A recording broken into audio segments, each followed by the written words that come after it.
Halo para mahasiswa sekalian, salam berjumpa kembali di mata kuliah manajemen proyek.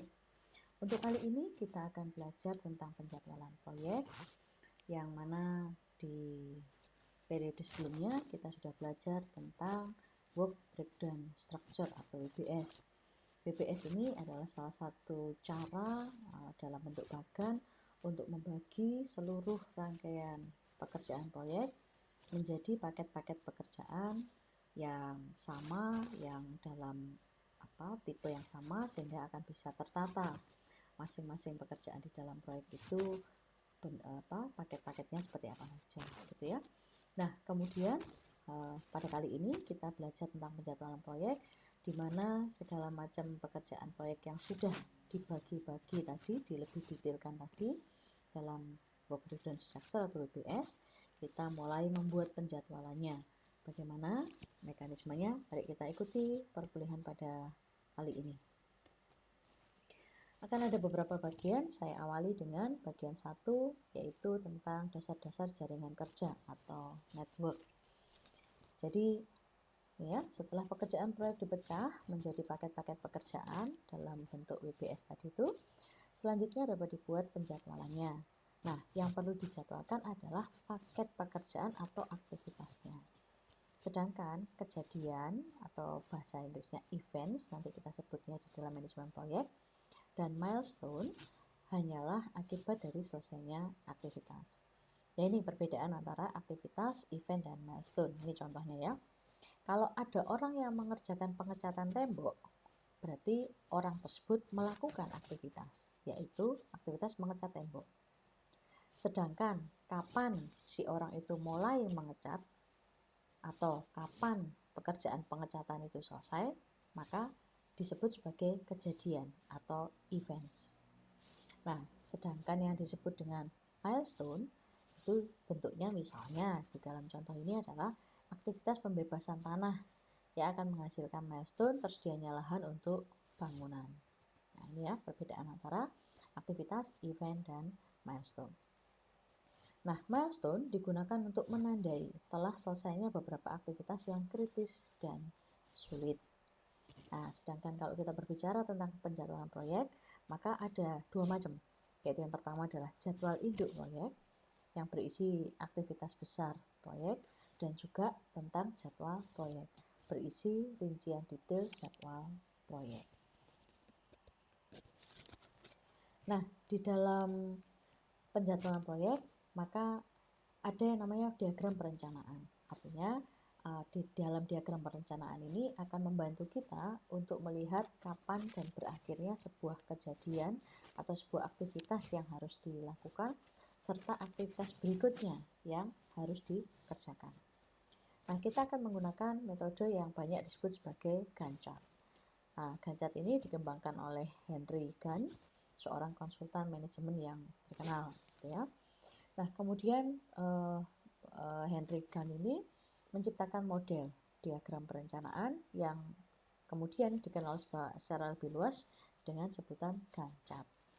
Gantt chart menunjukkan hubungan antara aktivitas dan waktu pengerjaannya. Jadi antara aktivitas-aktivitasnya dengan durasi-durasinya atau waktu pengerjaannya. Dari Gantt chart akan dapat dilihat aktivitas mana yang harus mulai duluan dan aktivitas mana yang menyusul atau aktivitas mana yang dapat dilakukan setelah aktivitas sebelumnya ini dilakukan. Nah, Gantt chart biasanya dibuat setelah selesainya WBS. Jadi tahap pertama kita bikin WBS dulu ya. Kemudian tahap kedua kita bikin Gantt chart, baru kemudian yang ketiga kita bikin struktur penjadwalannya. Ya. Nah, ini adalah contoh Gantt chart. Nah, pasti sudah banyak yang tahu kan? Ini bentuk sederhana ini namanya Gantt chart dan sangat memudahkan semua aktivitas. Jadi Gantt chart ini pada dasarnya nggak cuma dipakai pada saat proyek aja ya, tetapi bisa dipakai untuk konteks apapun, secara pribadi maupun dalam manufaktur ataupun jasa, baik dalam skala kecil maupun sampai skala besar, itu sangat bermanfaat karena memang sangat sederhana. Jadi siapapun dan konteks apapun bisa menggunakan Gantt chart. Saya ambil contoh pembuatan Gantt chart. Karena tadi dikatakan bahwa Ganjat akan menunjukkan antara aktivitas dan juga waktu, maka yang paling umum adalah di sini ada rincian aktivitas apa sih yang akan dilakukan dalam suatu proyek, dan kemudian ini adalah periodenya. Nah, tentu yang disebut waktu ini bebas ya, sesuai dengan kebutuhan. Bisa dalam satuan jam, bisa dalam satuan hari, bisa dalam satuan minggu, bulan, atau tahun, bebas. Ya, jadi tergantung dari kebutuhan satuan proyek itu akan membahas tentang satuan waktu apa. Nah, saya ambil contoh, ini adalah satu kegiatan yang kemudian menunjukkan durasi dari kegiatan tersebut. Misalnya, ada kegiatan A sampai M. Kegiatan yang pertama adalah merancang paknya. Kemudian merancang pak dilakukan selama dua waktu itu apa? Katakanlah 2 hari misalnya. Berarti merancang pak akan dilakukan selama 2 hari. Kemudian pada saat kegiatan A dilakukan juga melakukan kegiatan B, yaitu pemesanan barang selama 13 hari. Kemudian pada saat A dan B dilakukan juga melakukan kegiatan C, yaitu mendirikan kantor penjualan selama 6 hari. Nah, perhatikan bahwa A, B, C itu dilakukan dimulai pada periode pertama atau pada hari pertama. Sehingga pada saat hari pertama ini langsung sekaligus mengerjakan 3 pekerjaan. Nah, kemudian kegiatannya di setup fasilitas untuk pengepakan, di sini dimulainya pada hari ketiga selama 10 hari. 1, 2, 3, 4, 5. Selama 10 hari. Dan dilakukan pada hari ketiga ini setelahnya A. Oh, jadi dapat dikatakan bahwa kegiatan setup dilakukan setelah rancangan pak selesai. Gitu ya. Nah, saya ambil contoh lain, cara membacanya Ganjat. Demikian juga pada kegiatan E, yaitu pilih distributor. Memilih distributor dimulai pada hari ke-7 dan dilaksanakan selama 8 hari. 1, 2, 3, 4, 1, 9 hari. 9 hari, 9 hari ya, ya 9 hari. Nah, dilaksanakan selama 9 hari. Dan dimulai pada hari ke-7. Di mana kalau dilihat dari kegiatan atasnya, hari ke-7 adalah selesainya adalah saat juga menjelang selesainya kegiatan C, dirikan kantor penjualan. Oh, berarti memilih distributor itu dilakukan setelah mendirikan kantor penjualan. Karena mendirikan kantor penjualan selesai di hari ke-6, kemudian besoknya lanjut ke kegiatan memilih distributor, dan seterusnya. Nah, maka dari Ganjat ini akan sangat kelihatan, satu, ada kegiatan dan ada durasinya. Berarti ada aktivitas antara kegiatan dan durasinya. Kemudian yang kedua, bisa kelihatan hubungan antar kegiatan. Mana kegiatan yang mendahului dan mana kegiatan yang masih menunggu kegiatan sebelumnya itu harus selesai. Berarti ada kegiatan yang independen dan ada kegiatan yang bergantung pada kegiatan yang lain. Nah, dari sini apa analisisnya? Maka dari sini sebenarnya kita juga akan bisa lihat kegiatan-kegiatan mana saja sih yang tidak boleh terlambat supaya tidak mengganggu dimulainya pekerjaan yang lainnya. Ya. Nah, mari kita lanjut. Nah, ini ada kelemahan Ganjat dalam manajemen proyek. Ganjat tidak bisa secara eksplisit menunjukkan keterkaitan antara aktivitas dan bagaimana suatu aktivitas berakibat pada aktivitas lain bila waktunya diperlambat atau dipercepat. Maksudnya begini, kan Ganjat ini hanya semacam memberi tanda atau memberi blok gitu ya, memberi blok aktivitas berdasarkan pada durasinya. Nah, tetapi ketika misalnya ada satu aktivitas itu yang harinya berubah atau durasinya berubah, maka Ganjat tidak bisa menunjukkan secara pasti akibatnya, katakanlah dampaknya dari perubahan-perubahan durasi. Ya tahu sih jadi terlambat, tetapi tidak tampak di Ganjatnya itu tidak kelihatan gitu istilahnya.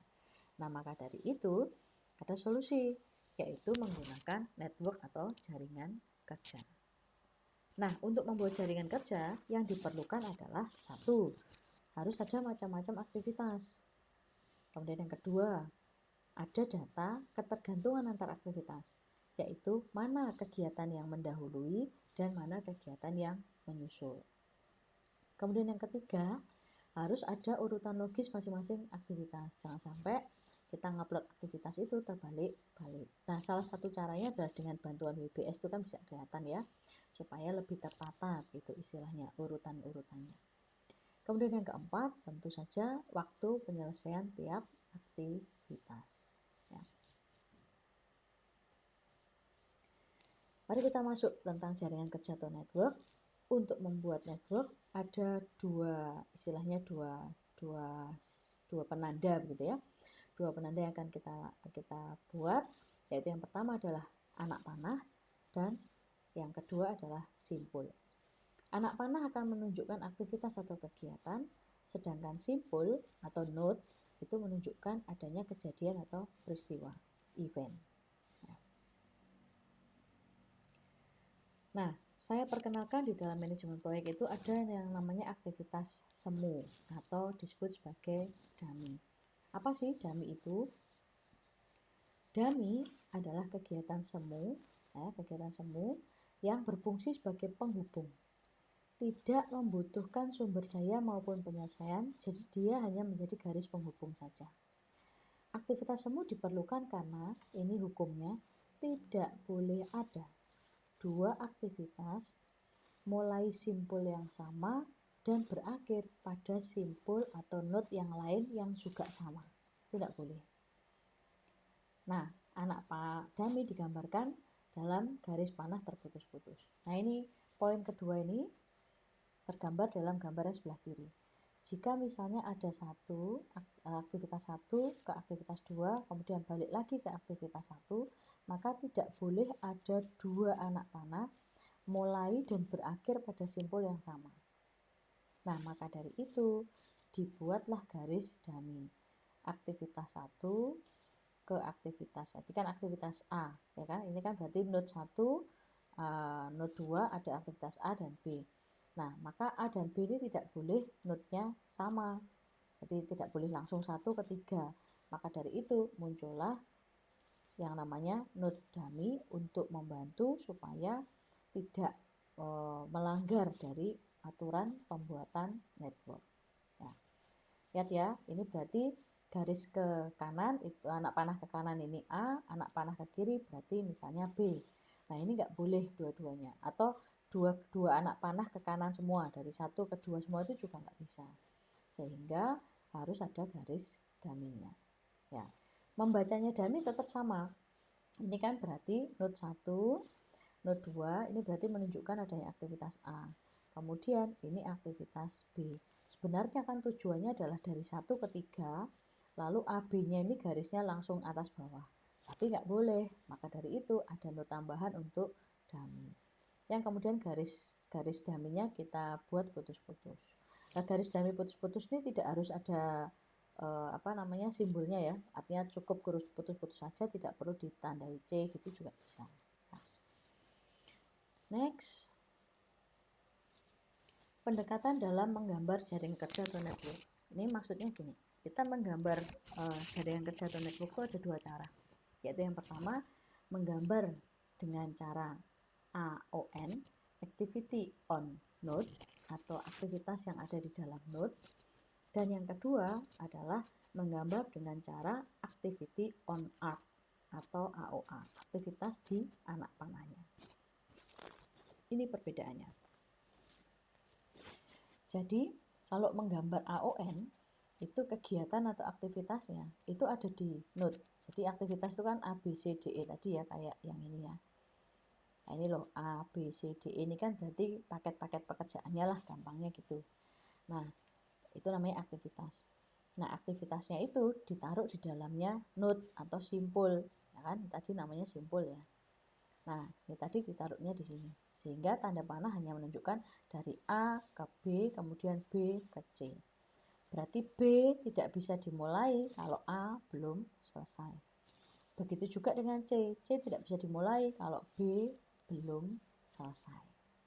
Nah, maka yang gambar seperti ini namanya network AON. Artinya network dengan sistem atau dengan cara AON. Berikutnya adalah AOA. Bagaimana dengan AOA? Menggambar dengan AOA berarti aktivitasnya itu ada di anak panahnya. Nah, sedang node-nya nanti isinya cuma nomor-nomor doang. Jadi ini nanti nomor 1, nomor 2, nomor 3. Maknanya sama. Kegiatan A dilakukan, baru kemudian kalau sudah selesai kegiatan B. Berarti kegiatan B tidak bisa dimulai jika A belum selesai. Nah, contohnya kalau AOA itu seperti ini namanya AOA. Ini kan berarti activity-nya ada di panah, sedangkan node-nya hanya berupa nomor. Nah, gambar ini, contoh dummy ini adalah contoh model AOA. Karena aktivitasnya ada di garis. Ya. Nah, kemudian, ini ada beberapa perbedaan cara menggambar network antara AON dengan AOA. Kalau ingat ya, kalau AON berarti kegiatannya ada di dalam lingkaran, lalu kalau AOA kegiatannya ada di anak panah. Nah, contoh misalnya, ini maknanya sama. A datang sebelum B, lalu yang datang sebelum C. Berarti A duluan, baru B, baru C.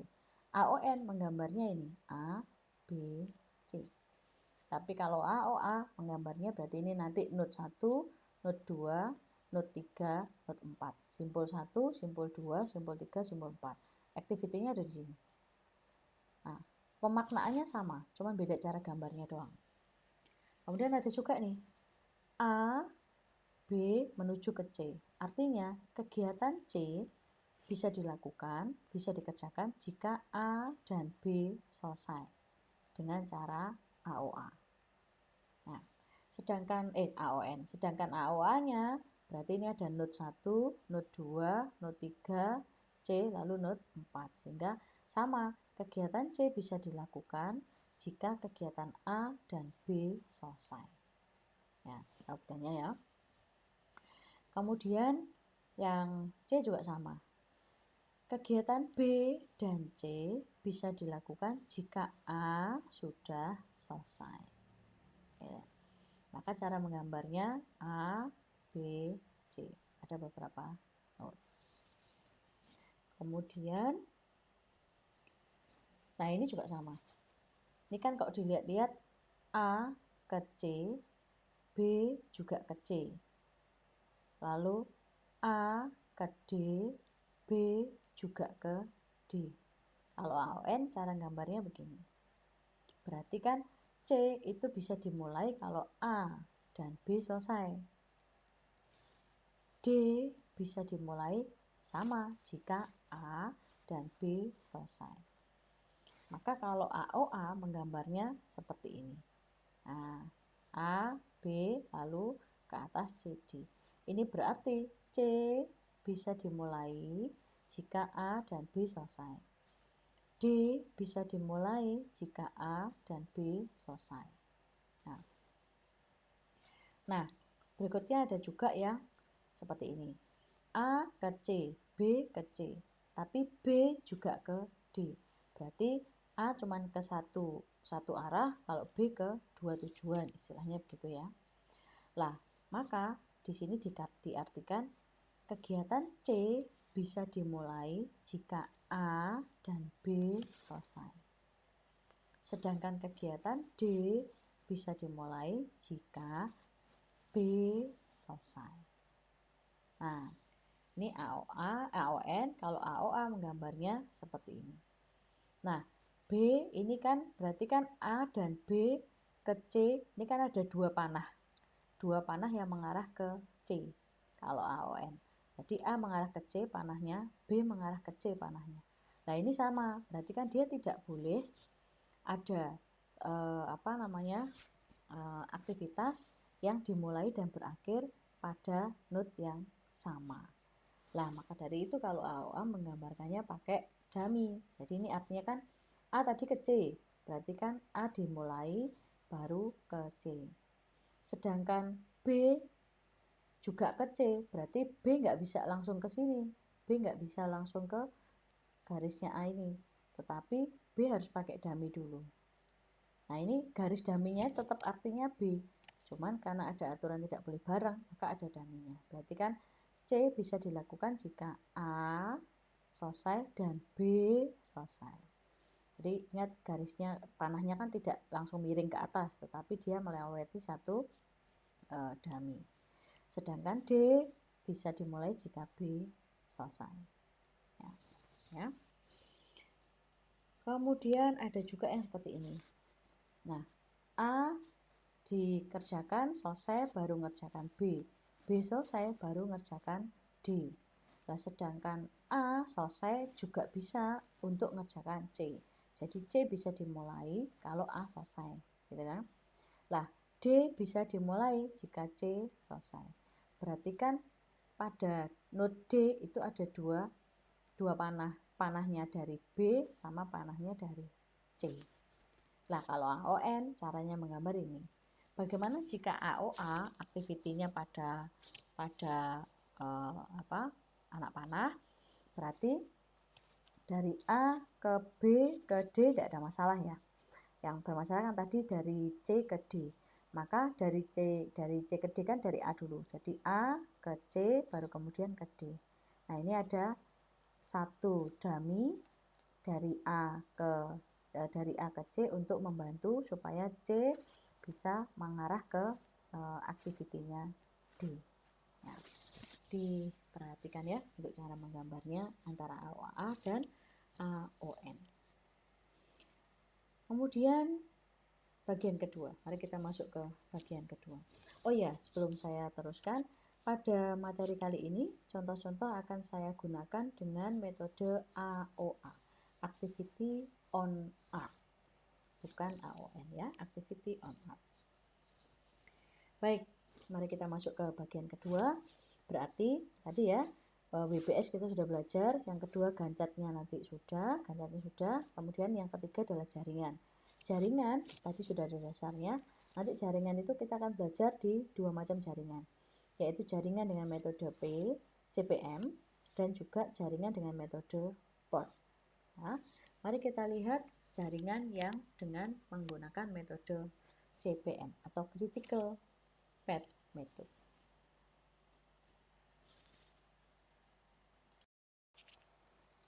CPM adalah teknik menganalisis jaringan kegiatan atau aktivitas-aktivitas saat menjalankan proyek untuk mendapatkan prediksi durasi total penyelesaian proyek. Sekali lagi ya, berarti CPM digunakan untuk mendapatkan prediksi durasi total penyelesaian proyek. CPM sebuah proyek adalah deretan aktivitas yang menentukan waktu tercepat yang mungkin dilakukan agar proyek dapat diselesaikan. Nah, CPM bentuknya adalah semacam jalur terpanjang dalam network diagram dan mempunyai kesalahan paling sedikit. Nah,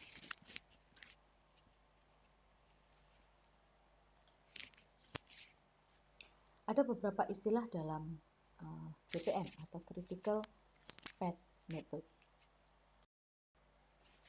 Yang pertama ada istilah ES, Earliest Activity Start Time. Biasanya disebut dengan earliest start.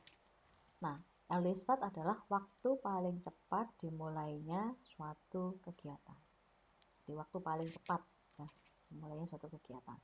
Ada juga yang kedua adalah LS, Latest Activity Start Time, atau disingkat latest start. Latest start itu waktu paling lambat dimulainya suatu kegiatan. Jadi kalau ES itu paling cepat kapan ini mau dimulai, itu ES. Jadi nanti paling lambat ini kapan ini harus dimulai, nah itu namanya LS. Nah, berikutnya ada earliest finish, EF, earliest activity finish time, yaitu waktu selesai paling cepat. Jadi kalau tadi ES adalah waktu mulai, kalau ini waktu selesai paling cepat. Sedangkan yang berikutnya adalah LF, latest finish atau latest activity finish time, yaitu waktu selesai paling lambat. Nah, berlaku sebuah ketentuan di dalam membuat network diagram menggunakan AOA ini, di mana EF suatu kegiatan itu adalah ES kegiatan berikutnya. Jadi kegiatan 1 cepat selesainya kapan, berarti EF1, itu berarti akan menjadi penanda kapan waktu tercepat dimulainya kegiatan 2 atau ES2. Sehingga EF1 itu akan menjadi ES2. Demikian juga dengan latest finish. Latest finishnya suatu kegiatan akan menjadi latest startnya kegiatan berikutnya. Atau LF1 sama dengan LS2. Nah, mari kita perjelas di dalam gambar. Saya akan tunjukkan maknanya jika menggunakan AON dan juga AOA. AON dulu ya. AON bentuk node-nya, bentuk simpulnya akan seperti yang ada di dalam layar ini. Terdiri dari beberapa bagian. Yang pertama di warna bagian biru ini disebut sebagai ES. Jadi angka untuk memasukkan nilai ES. Yang namanya kapan waktu tercepat dimulai berarti bentuknya angka ya. Nah, satuannya hari, jam, tahun, seperti yang tadi kita bahas dalam Gantt. Kemudian LS-nya di bawahnya ES, kemudian EF di warna coklat ini, lalu LF di yang warna hijau. Sedangkan A, nama kegiatan serta durasi kegiatan A dilakukan, itu ditulis atas dan bawah seperti ini. Nah. Kemudian jika AOA, nah ini ada contoh networknya. Kalau AOA berarti kegiatan A dilakukan selama 2 hari misalnya ya, 2 hari. Kemudian dilanjutkan kegiatan C selama 2 hari. Berarti node pertama start itu nomor 0 boleh, nomor 1 boleh. Kemudian dia karena start kan berarti kapan earliest startnya kapan? Ya 0 kan pasti. Latest startnya kapan? Ya 0. Artinya waktu paling cepat dimulai ya segera mungkin 0, tidak ada boleh keterlambatan. Kalau ditulisnya di sini 1 kan berarti terlambat 1 hari. Kemudian ini juga sama, latest startnya kapan atau waktu paling lambat dimulai kapan? Ya tetap harus 0. Sehingga kita lihat dulu yang bagian kuning ini ya. A adalah nama kegiatan, 2 adalah lamanya kegiatan. Ini tadi berarti ES-nya start. Ya kan? ES-nya start. ES-nya start 2 lalu mengerjakan ES-nya startnya 0 lalu mengerjakan kegiatan A selama 2 hari. Berarti kegiatan A selesai di sini 2 hari. Nah, ini kan berarti menjadi earliest finish-nya simpul A. Activity A, earliest finish-nya aktivitas A. Nah, earliest finish-nya A akan menjadi earliest start-nya C. Karena C dimulai setelah A selesai, berarti C dimulai setelah kapan? Bukan setelah 0, tapi setelah A selesai. Lah A selesai pada hari kedua, sedangkan C itu selama 2 hari. Berarti C akan selesai pada hari yang keempat. Nah, ini kan berarti selesainya node A, selesainya kegiatan A, itu akan menjadi awal dari startnya kegiatan C. Demikian juga dengan latest finish maupun latest start. Ya. Ada perbedaan cara menghitungnya. Ini yang saya lakukan yang atas dulu, yang kuning-kuning dulu. Ya. Oke ya, sampai sini mohon dipahami caranya mengerjakan. Nah, kemudian saya lanjutkan untuk bagaimana caranya memasukkan angka-angka yang ada di lingkaran-lingkaran warna kuning dan juga warna hijau. Dari adanya bagan ini berarti kan bisa terbaca begini. Kegiatan A dilakukan berbarengan dengan kegiatan B. Kemudian kegiatan C dilakukan setelah A selesai. Kemudian kegiatan D dilakukan setelah B selesai. Nah, kegiatan E itu dikerjakan setelah C dan D selesai. Berarti C dan D selesai mengerjakan E. Ini kan berarti sebenarnya dia C dan D ke E ini kan ada 2 panah, tapi karena tidak boleh, maka digunakanlah dummy. C ada dummy-nya D. Ya. Kegiatan A dilakukan 2 hari, kegiatan C 2 hari, kegiatan B 3 hari, kegiatan D 4 hari, kegiatan E 5 hari. Ini contoh ya, satuannya hari. Mari kita coba hitung yang warna kuning ya, yang warna kuning dulu. Note atau simple start, dimulainya latest startnya harus 0, latest finishnya harus 0.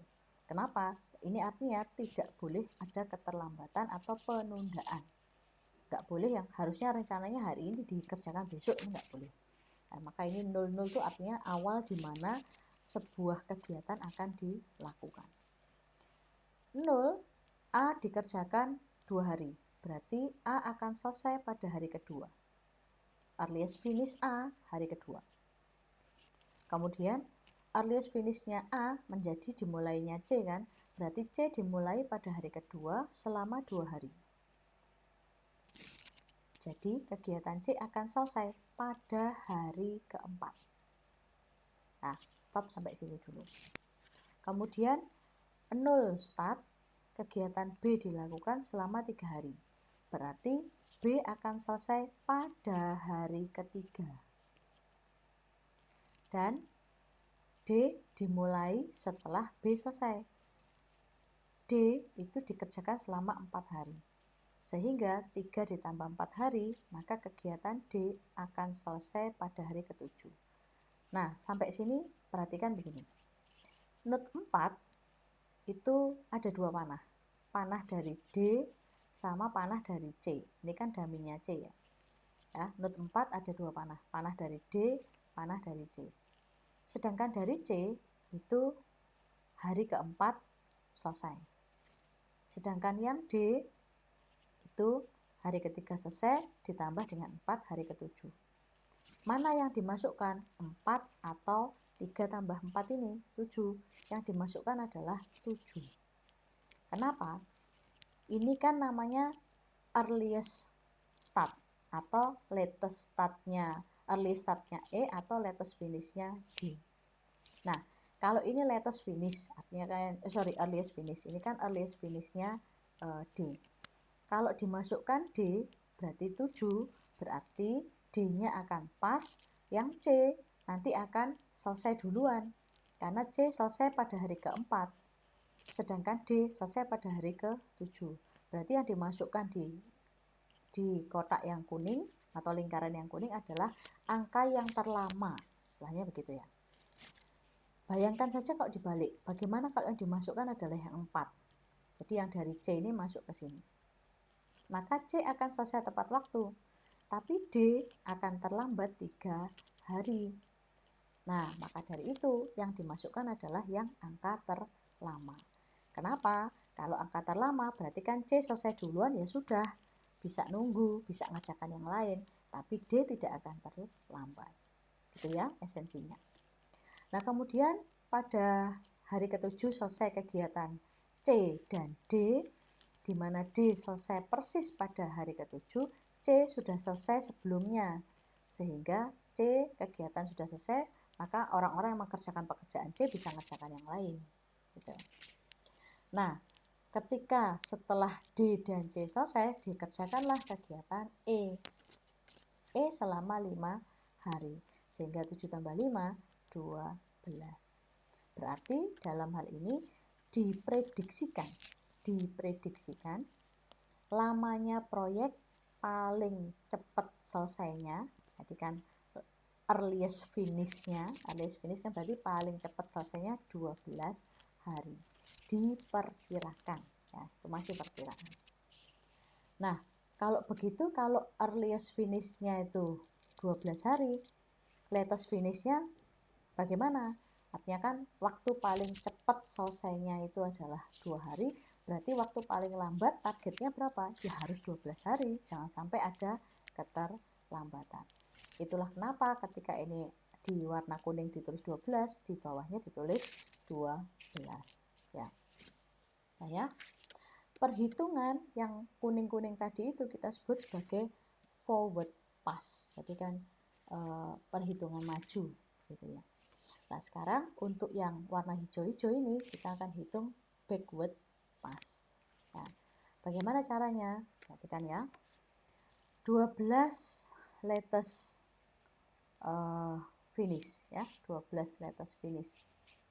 12 selesai dikurangi dengan E 5 hari. Berarti kegiatan D atau dan C itu paling lama harus dimulai pada hari ke-7. Ya, latest start pada hari ke-7. Nah, kemudian hari ke-7 dimulai, D dilaksanakan selama 4 hari. Berarti kegiatan B paling lambat harus dimulai pada hari ke-3. Nah, sampai sini saya stop, kita balik ke sini. Tadi kan ini 7 kan dummy, berarti dummy-nya dipindahkan di sini, di node nomor 3. Nah, kemudian berarti kan dari sini kelihatan, kegiatan C itu nanti paling cepat selesainya 4 hari, paling lambat selesainya 7 hari. Ya. Nah, kegiatan C selesainya paling lambat 7 hari, kalau C dilakukan selama 2 hari, berarti kegiatan A paling cepat 2 hari, paling lambat dimulainya pada hari ke-5. Nah, ini. Nah, kemudian bagaimana dengan 0 yang ada di start ini, node-nya 0? Node-nya 0 berarti kan 5 dikurangi 2, 3, atau 3 dikurangi 3, 0. Bedakan ya, kalau ini node 2 itu 3 dikurangi, ini kan berarti hari ketiga paling lambat dimulainya kegiatan B, sedangkan B dilaksanakan selama 3 hari, berarti kan B akan dimulai tepat pada waktu 0 ini. Nah, sedangkan kalau memasukkan dari node 1, berarti kan 5 dikurangi 2, yaitu 3. 3 kalau dimasukkan di sini, dimasukkan di yang hijaunya start ini, maknanya kan begini, start pada saat mulai kegiatan A dan B paling cepat sesegera mungkin, paling lambat masih ada restan 3 hari. Ya, kalau ngambil dari 5 dikurangi 2 dipindahkan sini, berarti paling lambat 3 hari. Ya, itu nggak bagus, karena berarti menunjukkan paling cepat ya, tapi ada paling lambat 3 hari. Berarti ada semacam semacam restan lah ya, semacam restan atau cadangan waktu 3 hari. Nah, tentu orang proyek tidak akan menunggu, ngapain harus ditunda ketika sebenarnya bisa segera dimulai. Maka dari itu antara 3 dikurangi 3, 0, dengan 5 dikurangi 2 itu 3, mana yang dimasukkan? Yaitu 0. Ya. Ini metode untuk menghitung forward pass maupun backward pass untuk menentukan lamanya durasi waktu pengerjaan. Nah, berikutnya, nah ini yang kita bahas tadi ya, antara forward pass dengan backward pass.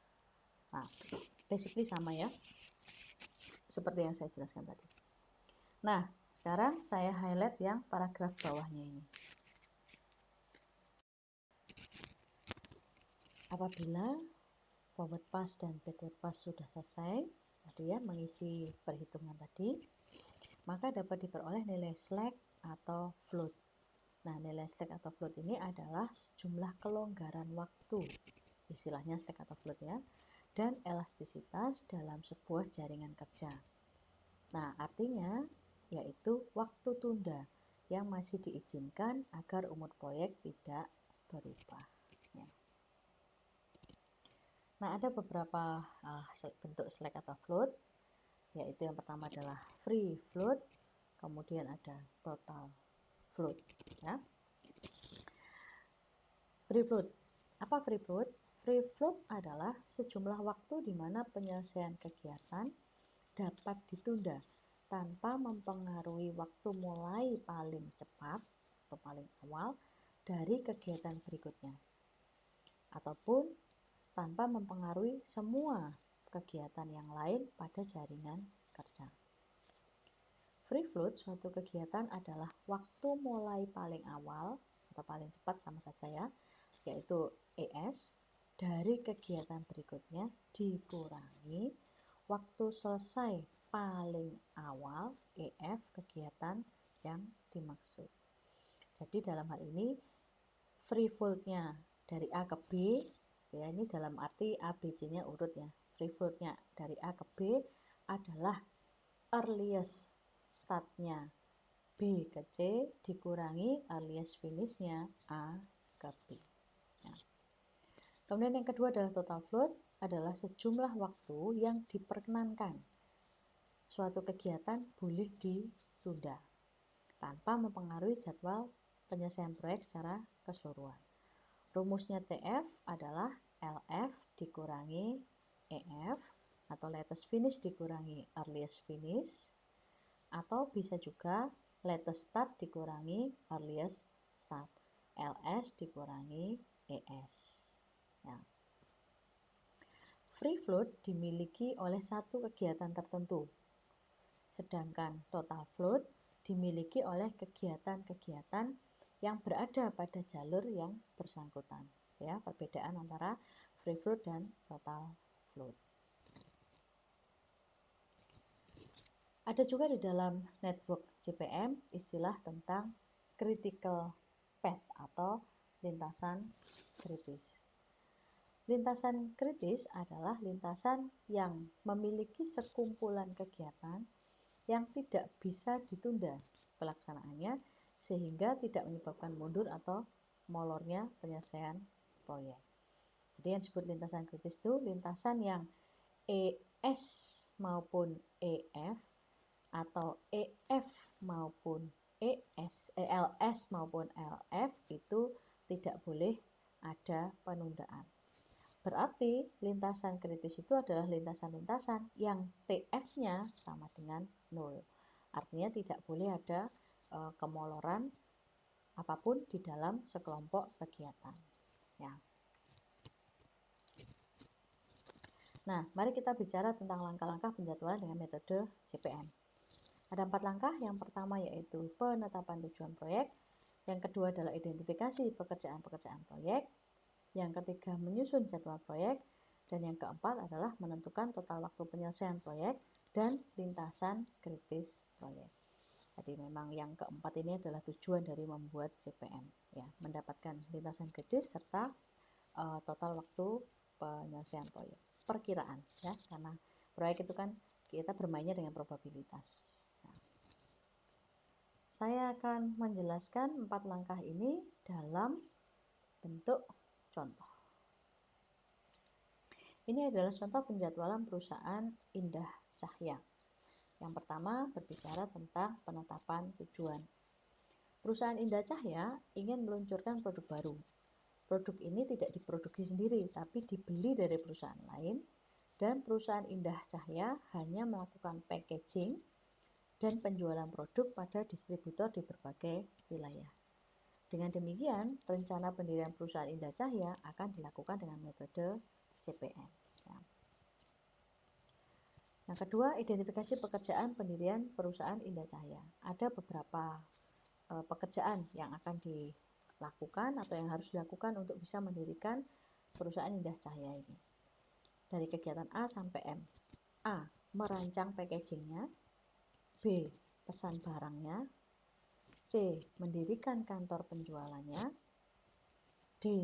Setup fasilitas di kantor penjualan itu untuk packagingnya. E. Memilih distributor. F. Merekrut tenaga penjualan. G. Training tenaga penjualan. H. Memilih agen kegiatan. I. Merencanakan strategi promosi.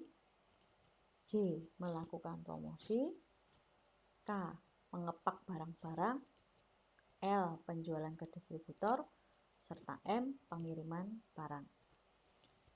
Ingat ya, di dalam WBS itu juga perlu adanya logika. Tadi kan sudah disebutkan ya, urutan logis dari aktivitas-aktivitas. Ya. Nah, kegiatan yang A itu tidak ada pendahulunya. Berarti B juga sama, C juga sama. Sehingga ABC dilaksanakan secara bersamaan. Dimulai secara bersamaan. Dimulainya ya, dimulai secara bersamaan.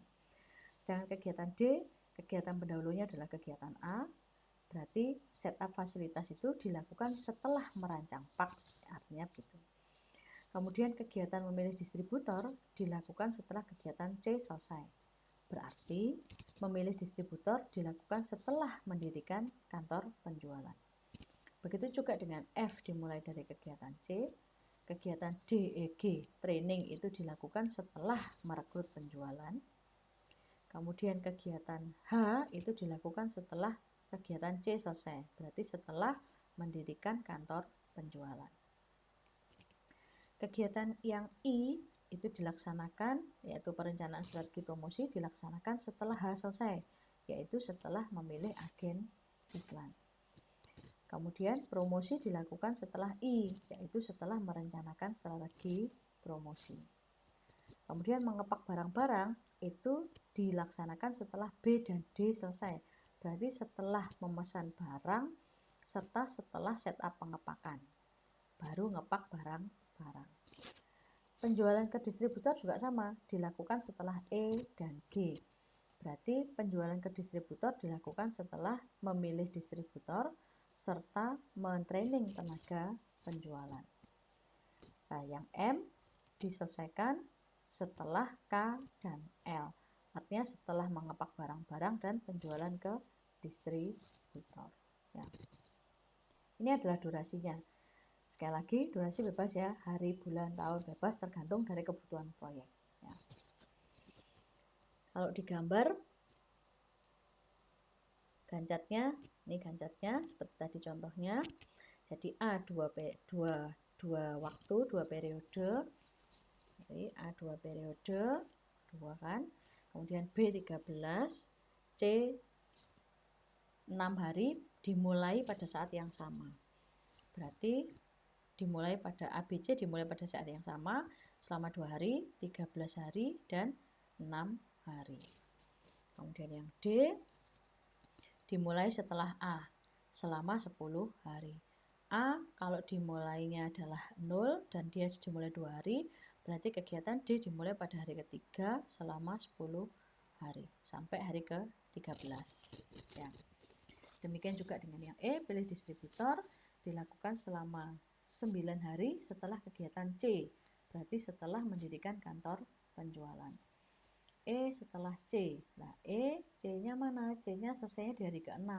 Berarti E dimulai pada hari ke-7 selama tadi 9 hari.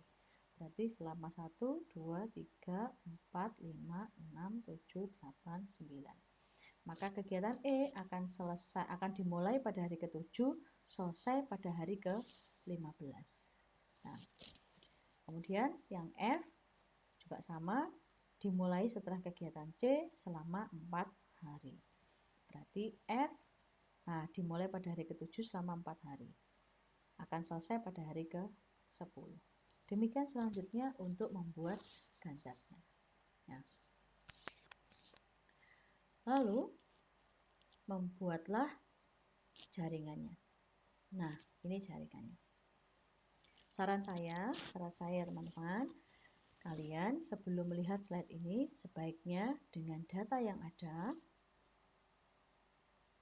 pada poin nomor 2 ini, Anda buat dulu orek-orekannya, latihan dulu lah istilahnya. Baru kemudian dicocokkan dengan slide yang menunjukkan langkah ketiga ini, sehingga tahu sudah bisa apa belum, gitu ya. Nah, mari kita bahas tentang penyusunan jadwalnya ini. Start, ini ya, perhatikan dalam contoh ini kan note-nya dimulai dari note nomor 1. Tidak ada masalah ya, bebas. Kalau tadi kan dimulai dari kata start, finish gitu. Boleh dari 1, boleh, start boleh ya. Dalam contoh ini dimulai dari angka 1. Dan di situ dikatakan bahwa A, B, C dimulai secara bersamaan. Berarti 1, kemudian Anda gambar saja dulu lingkarannya, kemudian diberi garis diameternya, lalu garis jari-jarinya ini beri note 1. Nah, lalu buat garis ke A lalu tutup dengan not, lalu B, C, gitu dulu. Nah, kemudian A, setelah A apa? Setelah A adalah D setelahnya A. Oh, berarti nanti habis A tutup dengan not, baru Anda gambar D. Nah, gambar D. Kemudian setelah D yang E setelahnya C. Nah, berarti setelah C menuju sebelum ke E ada not baru lagi. Not baru gambar E. Nah, kemudian untuk yang F itu juga sama, C. Berarti setelahnya C ada E, ada F. Ya. Kemudian setelah F ada G. G setelahnya apa ya? G setelahnya F. Nah, berarti F ditutup dengan not lalu bikin garis G. Nah, berarti habis G kemudian H. H dilakukan setelah C. Oh, berarti tadi setelah C kan ini kan C, notnya not 4, kemudian gambar yang H. Basically sih garisnya bebas ya, yang penting itu rapih gitu. Nah, rapi dan mudah terbaca. Ya. H, kemudian habis A, H, kemudian I. I diselesaikan setelahnya H. Nah, berarti setelah H ada not, lalu bikin garis I. Nah, gak usah buru-buru bikin note dulu setelah I, jadi bikin garisnya saja. Jadi bikin note ketika ada aktivitas berikutnya ya. Kemudian habis I, J setelahnya I. Nah, berarti baru kemudian I ditutup dengan note, kemudian J. Nah, lalu K setelahnya B dengan D. Nah, tadi B itu kan masih garis, kemudian C juga masih garis kan, kemudian ditutup dengan not berdua, baru menuju ke K. Nah, lalu yang L itu setelah L adalah E dan G. L setelah E dan G. L setelah E dan G. Nah, berarti setelah G sama E tadi tutup pakai not, baru bikin garis L. Nah, kemudian yang terakhir adalah M itu dilanjutkan dengan K dan L. Berarti yang M itu setelahnya K dan L. Berarti K dan L tutup dengan not, bikin garis M. Maka ending dari M dan C adalah pada not 10. Nah, sekali lagi saran saya jangan lihat slide ini dulu, tapi dari data. Di langkah nomor 2 kalian bikin dulu orek-orekannya, baru nanti dicocokkan ya, biar belajar. Nah, sekarang baru kemudian kalau sudah bikin garis-garis, kalau saya senangnya saya bikin notnya itu cuman bunderan ini dulu, lalu saya bagi setengah sama bagi seperempat.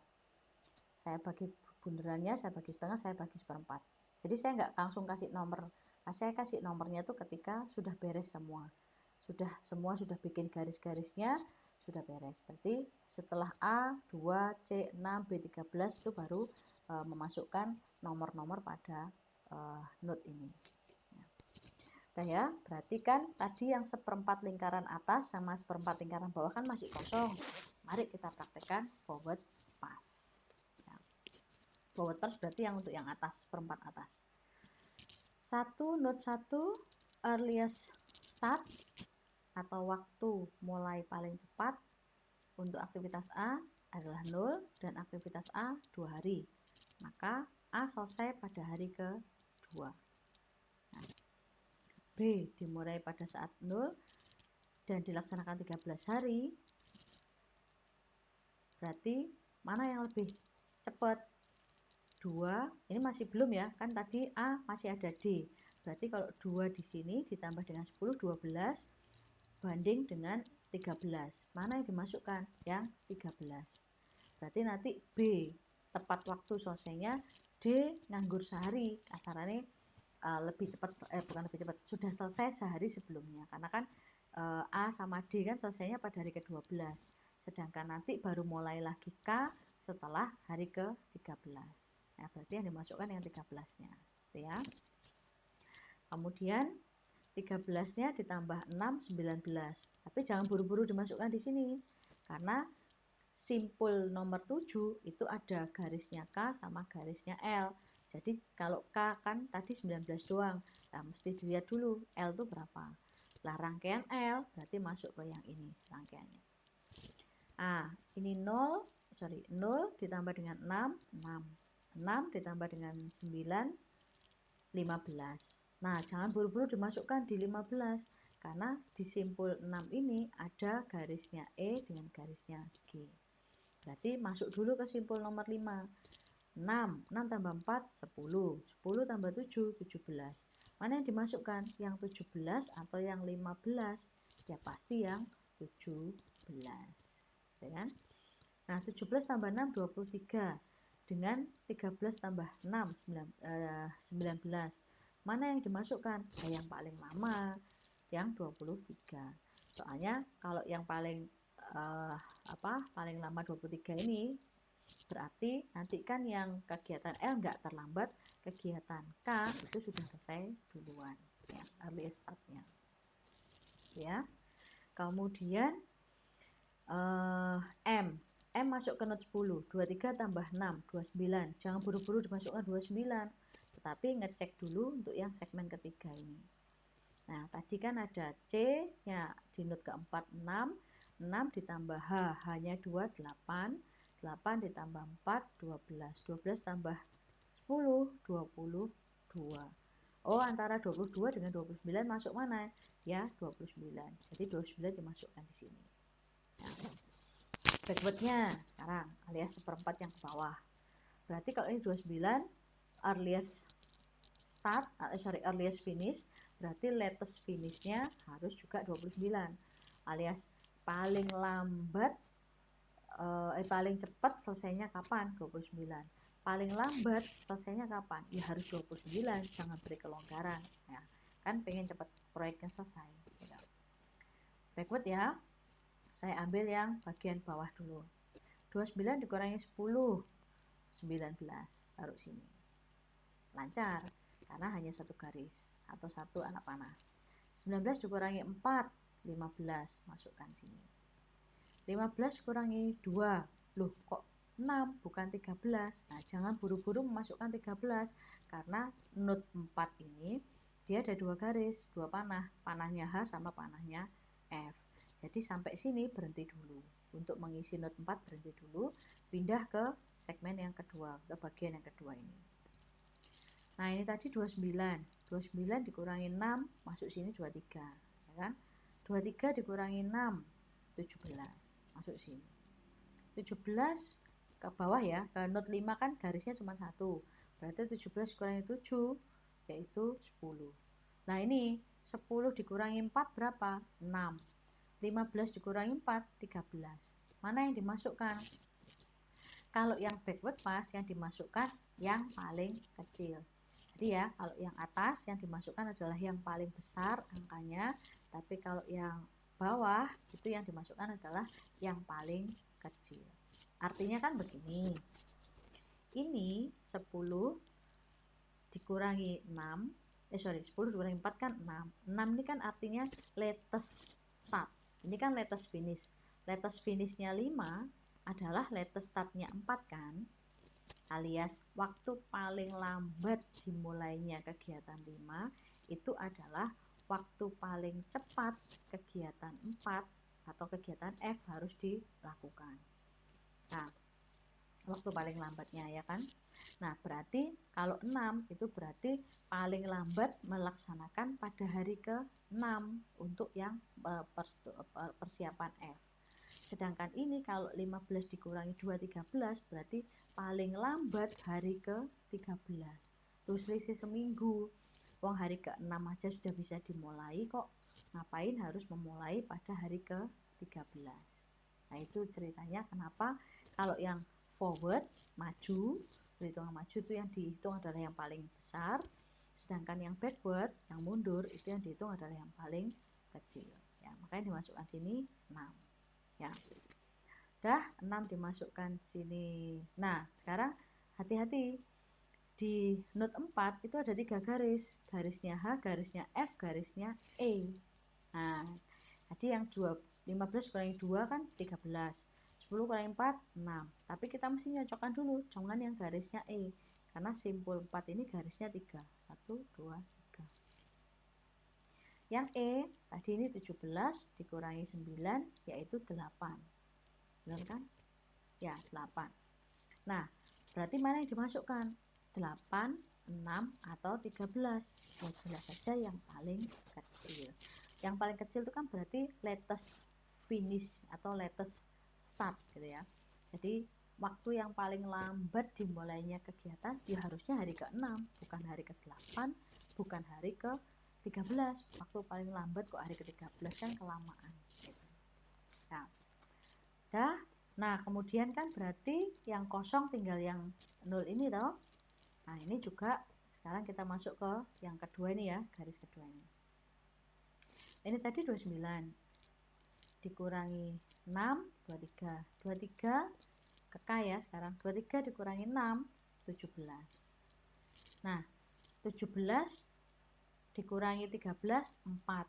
Jangan buru-buru dimasukkan di sini 4. Karena apa? Karena not 1 ada 3 anak panah. Panahnya A, panahnya B, panahnya C. Berarti sampai dengan 17 ini stop dulu untuk yang ngisi yang ke samping kiri ini. Naik dulu ke atas. 17 dikurangi 10-nya D. 17 kurangi 10, 7. Nah, baru ini 7 dikurangi 2 berapa? 5. 17 dikurangi 13, 4. 6 dikurangi 6, 0. Berarti yang diambil yang terkecil, 0 yang dimasukkan sini.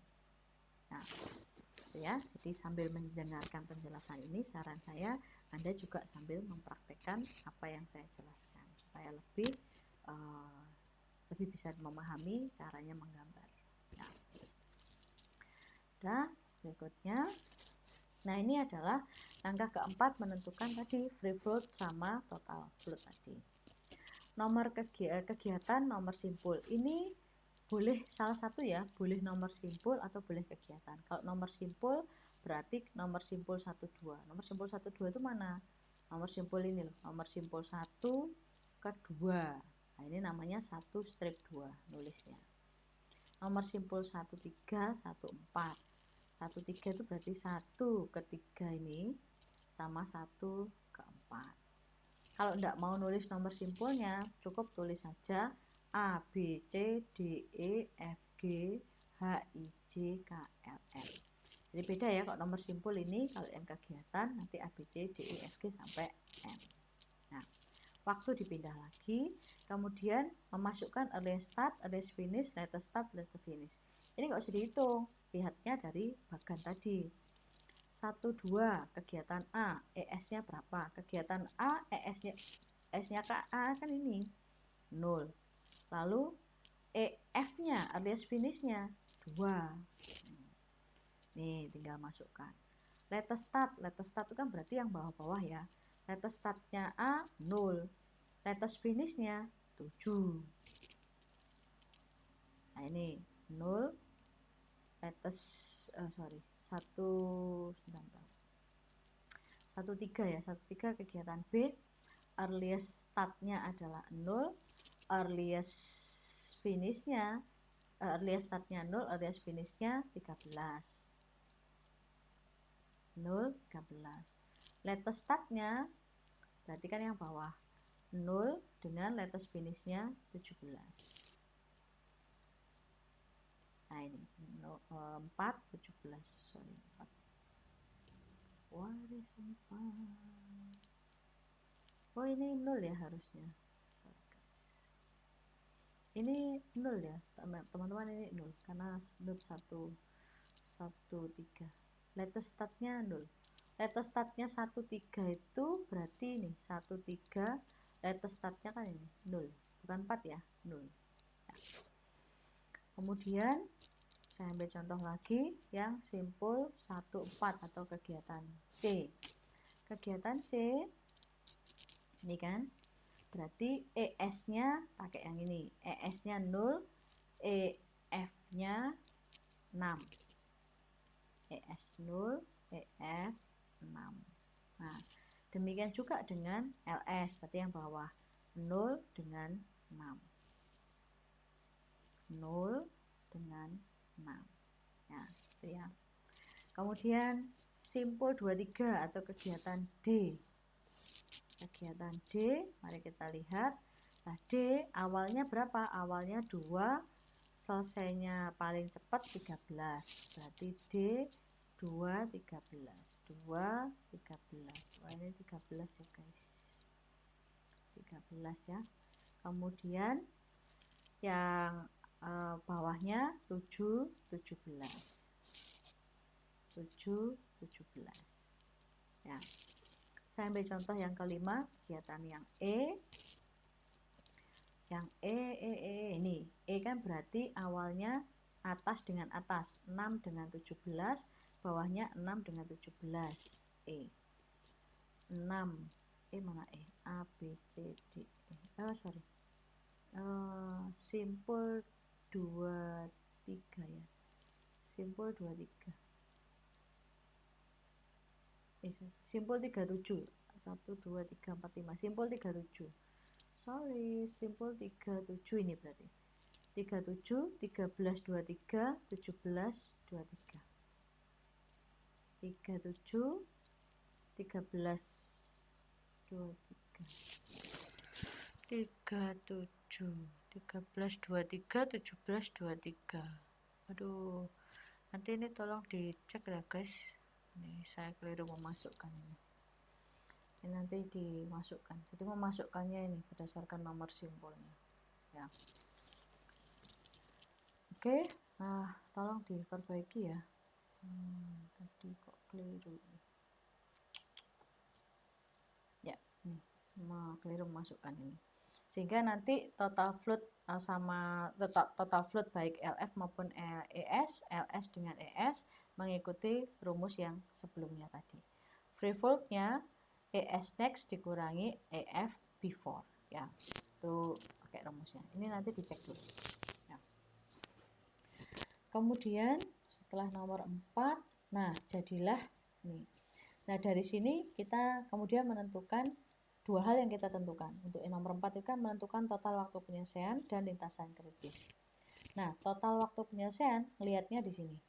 29 ini. Berarti ada perkiraan 29 hari pekerjaan perencanaan pembuatan cahaya ini dimulai ya. Nah, selesainya dimulai sampai selesai itu 29 hari. Nah, kemudian yang kedua untuk menentukan lintasan kritis. Mencari lintasan kritis adalah lintasan-lintasan yang antara angka atas dengan angka bawah sama. Intinya begitu.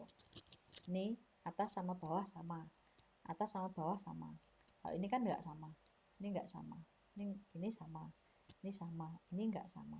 Berarti garis-garis atau kegiatan-kegiatan atau anak panah yang angka atas bawahnya sama, dialah disebut sebagai lintasan kritis.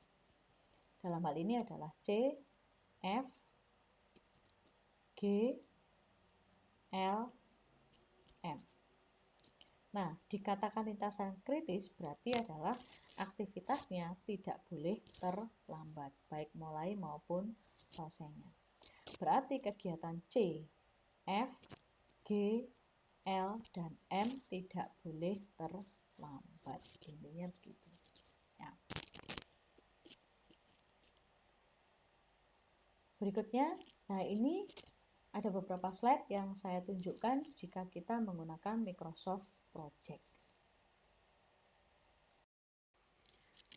Nih ya, untuk membuat network diagram CPM di dalam MS Project.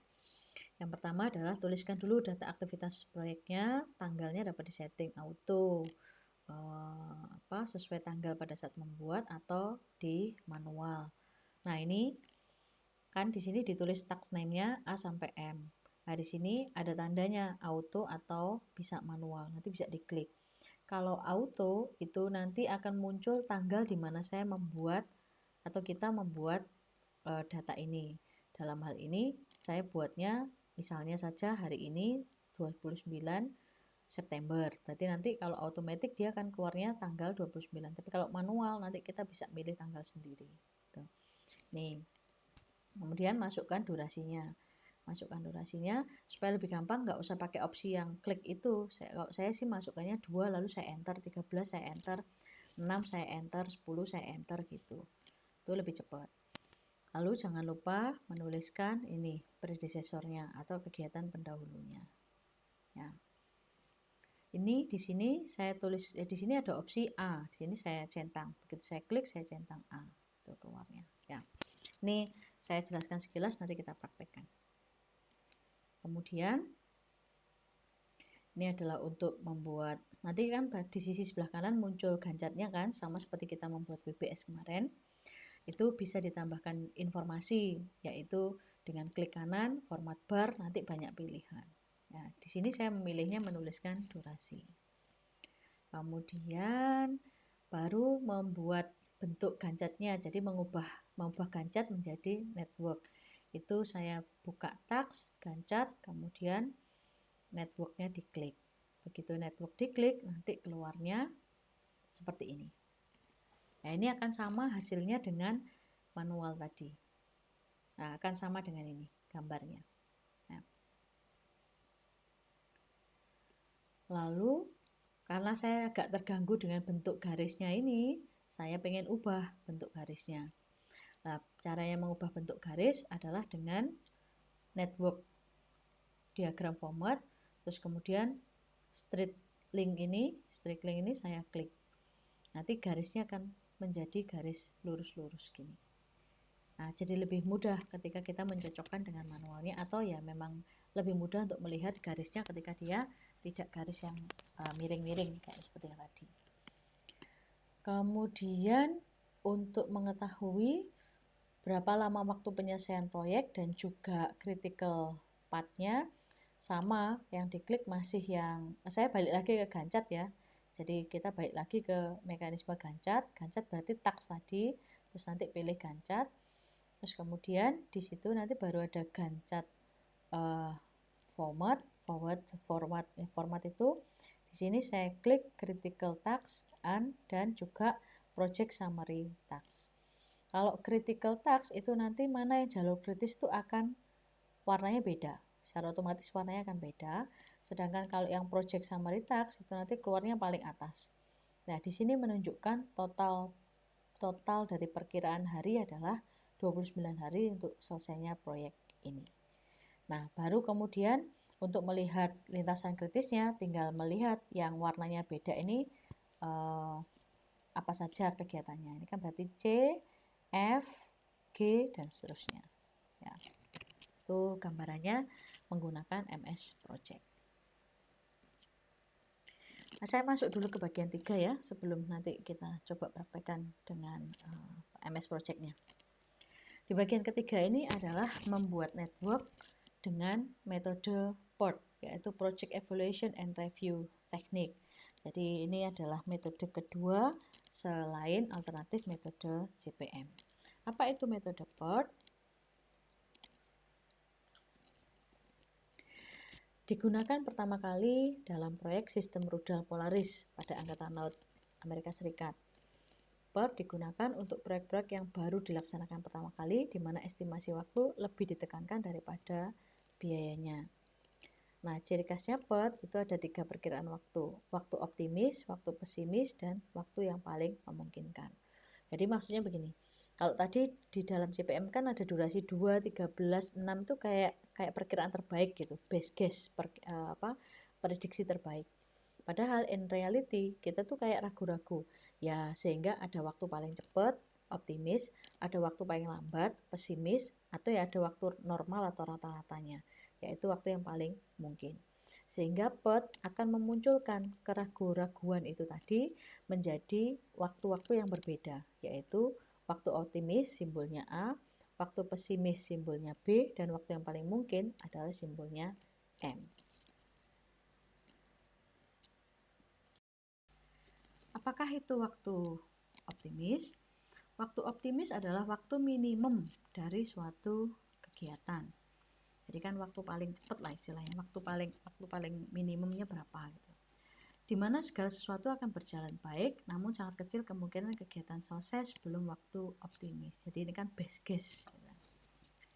Kemudian kalau waktu pesimis adalah waktu maksimal yang diperlukan suatu kegiatan atau durasi maksimal gitu ya.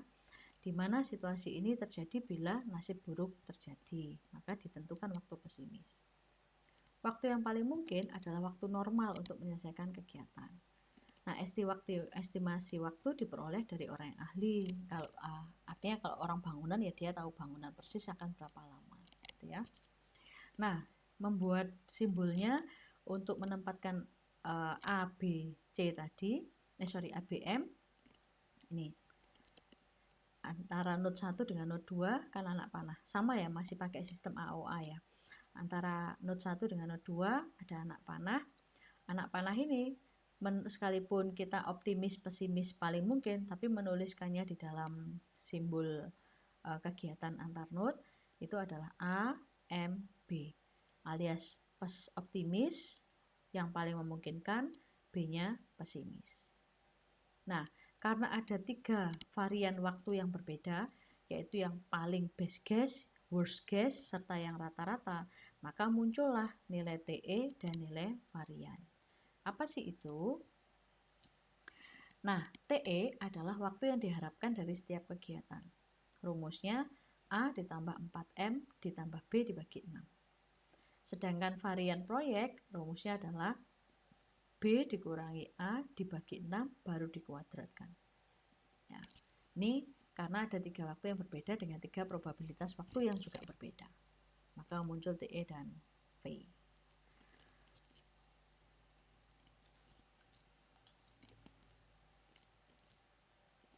Nah, semakin besar nilai varian, maka semakin kecil nilai TE-nya. Bisa dipercaya. Artinya kalau semakin varian itu kan sebuah penyimpangan ya. Artinya semakin besar ketidakpastian lah.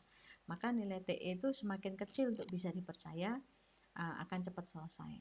Nah, semakin tinggi juga kemungkinan kegiatan selesainya lebih cepat atau bahkan lebih lama daripada TE. Ya. Artinya semakin jauh selisih antara A dan B, antara pesimis dan optimis, maka semakin besar distribusinya, semakin besar juga peluang waktu aktual pelaksanaan kegiatan secara signifikan berbeda dari yang diharapkan. Jadi semakin besar variannya, pengennya selesai 5 hari, karena semakin besar variannya, maka ya bisa jadi nggak selesai 5 hari, bisa lebih cepat dari 5 hari atau bisa lebih lama daripada 5 hari. Nah, itu penjelasannya. Jika semua kegiatan dalam proyek sudah diketahui dan waktu yang diharapkan TE sudah diketahui, maka umur proyek dapat ditentukan dengan rumus TE besar adalah sigma dari TE lintasan kritis. Ya, jadi TE besar ini atau umur proyek, ini kan umur proyek dapat ditentukan dari jumlah dari TE-nya waktu kegiatan dari lintasan proyek LK. TE adalah waktu yang diharapkan dari kegiatan-kegiatan dalam lintasan proyek. Nah, saya beri highlight warna biru. Umur proyek TE dapat dianggap sebagai distribusi peluang dengan rata-rata nilainya TE. Sehingga peluang selesainya proyek sebelum waktu TE ya 50% atau sesudah waktu TE 50%. Maksudnya begini, kan ini kan prediksi. Karena ada varian tadi kan bisa lebih cepat, bisa lebih lambat. Nah, prediksi lebih cepat atau lebih lambat itu kan berarti ada semacam 50-50 lah, 50-50 peluang. 50-50 peluang cepat, 50-50 peluang lebih lama. Itulah kenapa dikatakan umur proyek TE itu adalah umur proyek di mana perkiraannya 50%. Artinya 50% keyakinan bahwa itu nanti akan selesai. Gitu gambarannya ya. Berikutnya, variasi umur proyek adalah jumlah variasi pada tiap kegiatan di lintasan kritis. Ya. Variasi umur proyek adalah jumlah variasi pada tiap kegiatan di lintasan kritis. Artinya V adalah variasi tiap kegiatan di sepanjang lintasan kritis itu. Rumusnya V yaitu VP adalah varian dari lintasan kritis, sigma dari semua varian lintasan kritis. Nah, untuk menentukan distribusi waktu penyelesaian proyek, TE-nya itu kita mengikuti distribusi normal. Artinya kan diselesaikan dengan konteks normal gitu ya, tidak sangat dikebut atau tidak sangat dilonggarkan. Maka mengikuti distribusi normal. Sehingga dapat dihitung nilai peluang proyek penyelesaian menggunakan rumus Z sama dengan TS dikurangi TE dibagi akar VP. Nah, nanti nilai Z bisa pakai tabel distribusi normal atau pakai Excel, ya pakai Excel, norm div itu. Ya. Mari kita berbicara contohnya aplikasi PERT. Contohnya ada suatu proyek yang kegiatannya seperti pada tabel berikut ya, ada kegiatan A sampai J, waktu optimisnya dalam satuan minggu, 10 minggu kegiatan A selesai, waktu paling normalnya 22 dan waktu paling pesimisnya 22.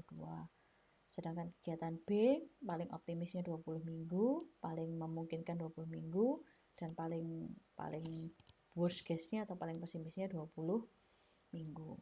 Dan seterusnya dengan kegiatan pendahulu seperti pada kolom terakhir ini. Yang ditanyakan adalah A, buat jaringan kerja, tentukan umur proyek dan lintasan kritis. Kemudian yang B adalah menghitung semua slack. Kemudian yang C adalah menghitung berapa sih peluang umur proyek jika diselesaikan dalam waktu 40 minggu. Serta umur proyek jika peluangnya 80% itu sudah selesai berapa lama, istilahnya begitu ya.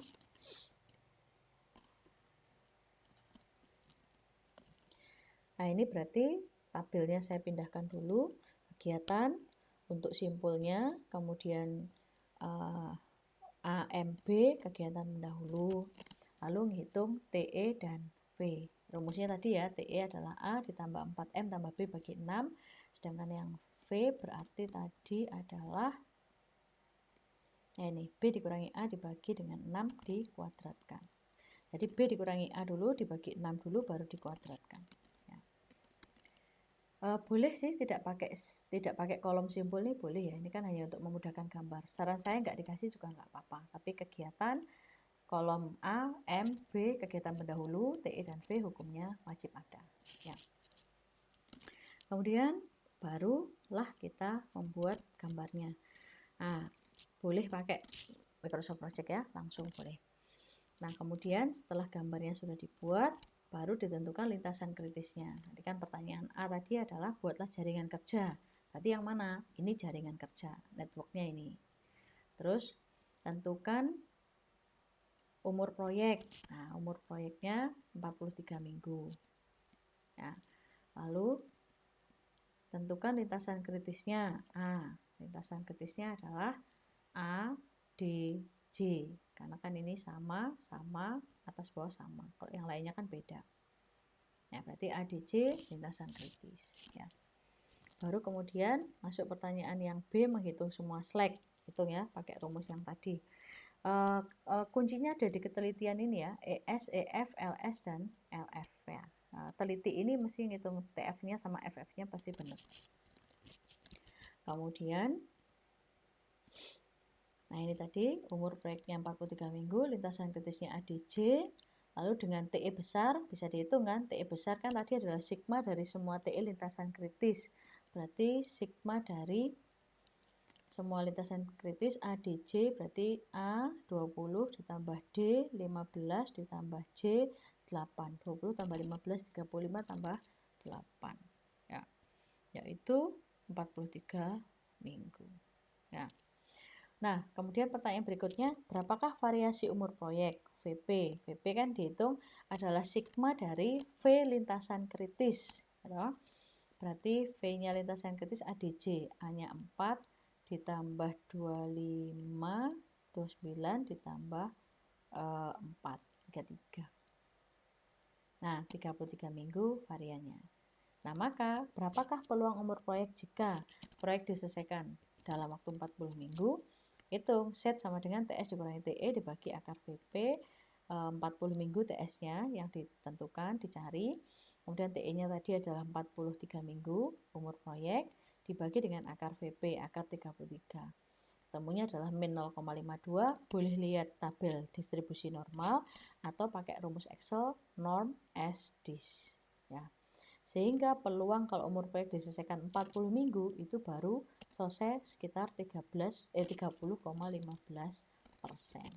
Ya. Ada juga pertanyaan, berapakah umur proyek jika diselesaikan 80%? Berarti kalau peluang 80% itu kan berarti 80 dibagi 100 kan 0,8. Nah, 0,8 peluang itu nilai setnya 0,842. Boleh cari di tabel distribusi normal atau cari di Excel norm as inverse. Nah, tinggal dimasukkan set sama dengan TS dikurangi TE dibagi akar VP. Setnya adalah 0,842 ini tadi. Dikurangi TS-nya dicari kan, umur proyeknya dicari, dikurangi TE-nya 43 dibagi dengan akar VP akar 33. Udah tinggal perkalian silang saja, ketemu akhirnya 47,84 minggu. Berarti perkiraan proyek di mana proyek diselesaikan 80% itu baru akan berjalan selama kurang lebih 48 minggu itu tadi. Ya. Nah, sedangkan kalau yang 43% itu 43 minggu.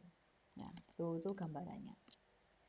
Nah, ini caranya menganalisis dengan PERT ya, dengan PERT kalau tadi dengan BPM, sekarang dengan PERT ya. Nah, ini ada tabel distribusi normal, saya cantumkan, ini bisa dikopas di Word, dibesarkan kalau mau pakai ini atau pakai yang Excel tadi. Gitu. Oke, saya kira sekian. Setelah ini kita akan belajar di MS Project-nya untuk membuat Gantt atau membuat jaringan kerja, membuat network dengan Microsoft Project. Terima kasih.